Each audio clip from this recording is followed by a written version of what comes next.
Avez-vous remarqué que dans les passages de Ésaïe 36, 1, 22, 37, 31, Matthieu 3, 10, 15, 13, tous les passages font allusion à des racines. Les racines sont des choses très importantes et dans nombre de cas, elles exercent une influence déterminante.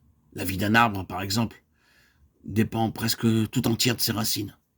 De même, pour nous, bien aimés, nos racines et les conditions de notre enracinement sont des facteurs de première importance pour tout ce qui touche à notre destinée éternelle. Avant de voir les choses de plus près, arrêtons-nous d'abord à quelques considérations générales. Vous remarquerez que dans ces passages, on pourrait en ajouter d'autres sur ce même sujet.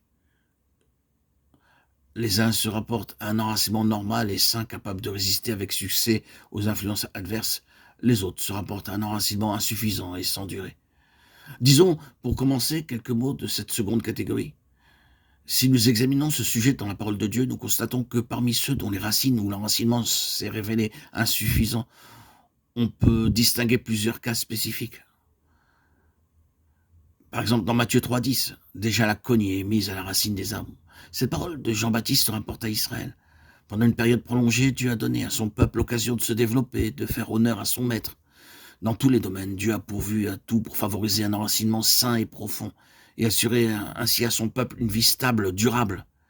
Et maintenant, l'heure grave est là. Un temps de crise est arrivé pour les racines qui vont être soumises à une épreuve particulièrement sévère.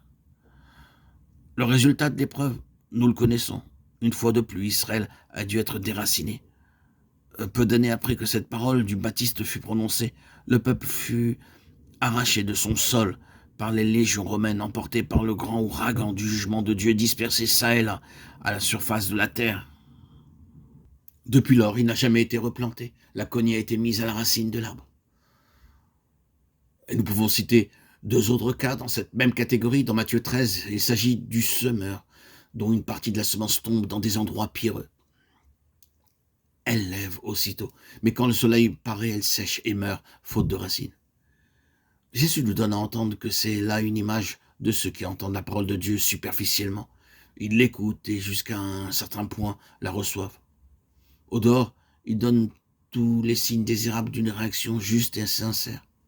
Mais un beau jour, on découvre que la racine n'y était pas.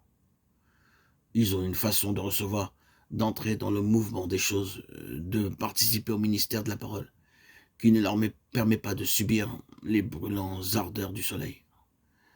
Ce qu'ils ont reçu leur est resté extérieur. Ce n'est pas quelque chose qui s'est fait un passage jusqu'au tréfonds de leur être. Et enfin, le troisième passage dans Matthieu 15 concerne les pharisiens. Les disciples rapportent au Seigneur l'attitude que les pharisiens ont prise à l'égard de ces paroles. Et la réponse de Jésus est la suivante.